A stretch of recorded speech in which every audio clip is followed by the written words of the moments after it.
night, third night, around 9 p.m. I was staying inside the hostel. I was staying in a working women hostel. It was specially selected for the scholars. What happened was we heard a lot of commotion around the gate. We also saw this viral clip about this mob.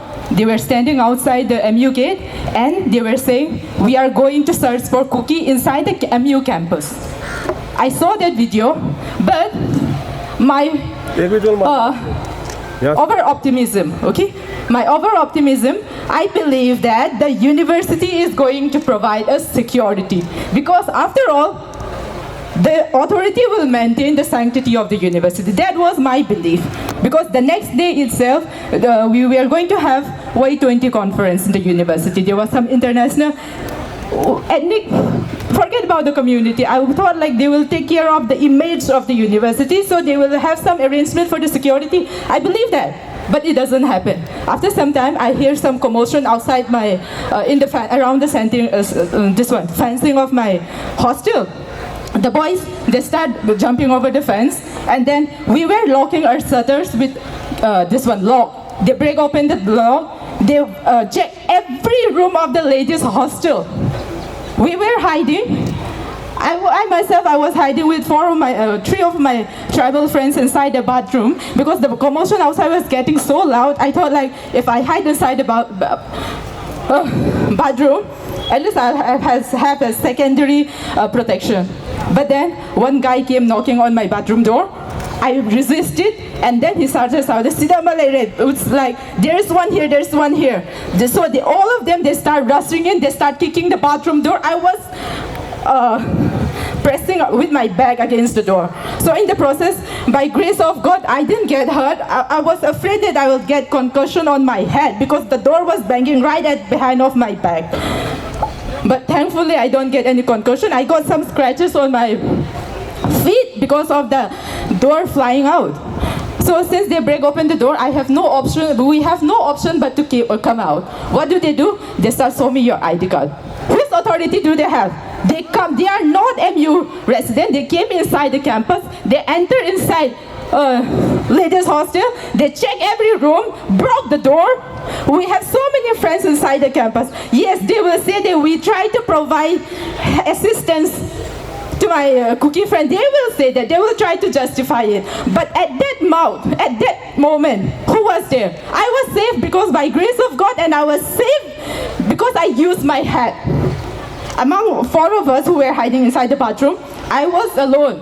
I was single Kuki. The rest are other tribal that belongs to not Kuki. Okay, they went. Since we were hiding, we left all our ID cards inside the room.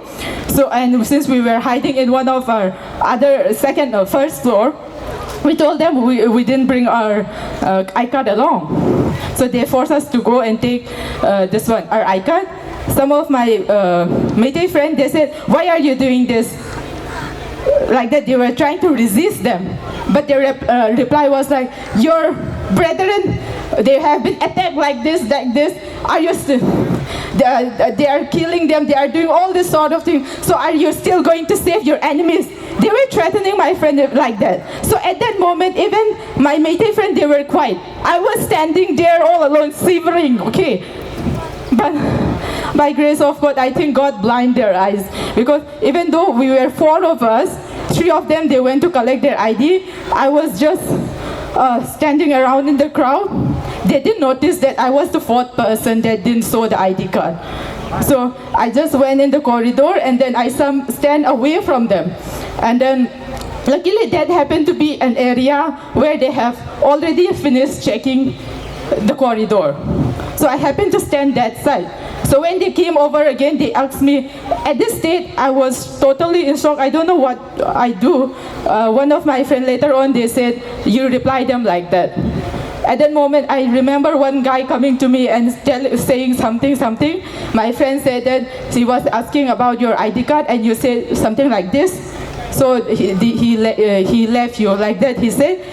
And then my friends, he took me inside her room, and then whenever the other people came, they said the room has been checked. That's how my experience was. And then later on, they say the student union, everything, they try to help, and this, so on and so forth. But at that moment, no one was there. I was saved by God, and I was saved because I used my hand. Suppose if it happened to someone who went total shock at that moment, I was alone. And luckily, at that day, in my whole wing, I was the only Kuki who stayed in the hostel. So I thank God for that. Because if it were more than that, I don't know what would have happened to us.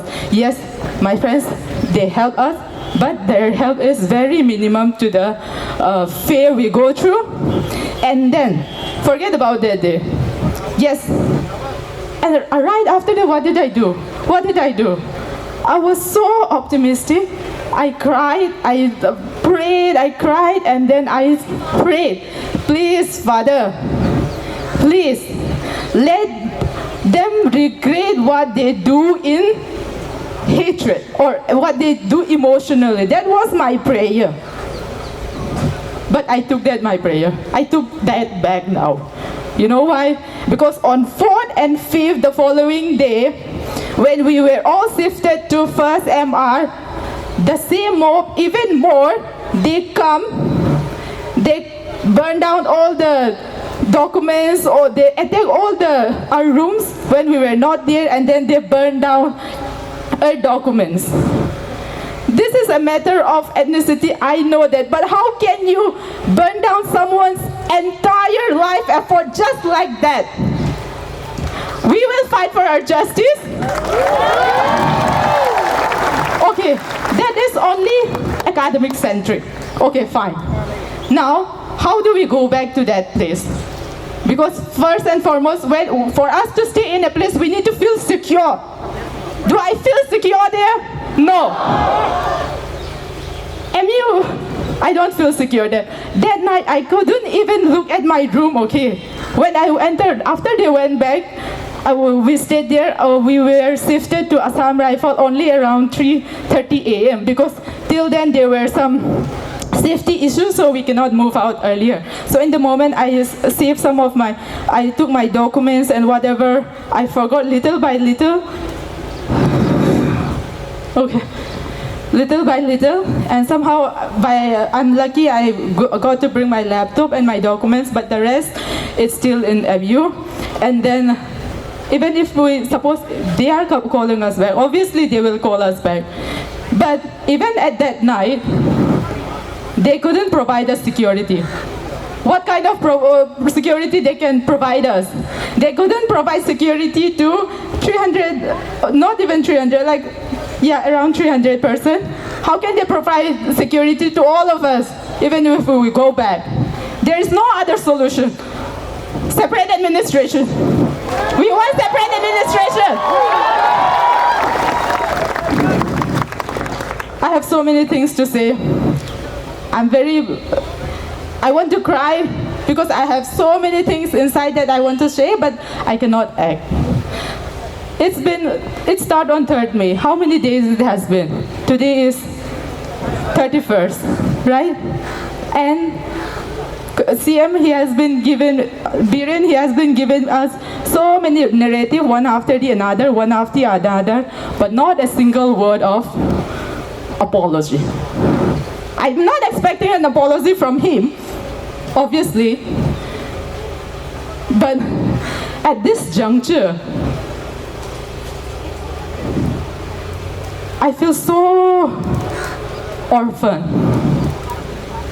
Our nation, I feel so orphan. So I really wish if the President, the Honorable Prime Minister, please have a look at us. We are not smart like them, we are not literate like them, we cannot present our words fluently like them. But our suffering, even when the Home Minister visits us, our villages continues to be burned. And he told us to wait for 15 more days. How many suffering do we have to suffer more? Please don't turn blind eye to us. We are a very few population.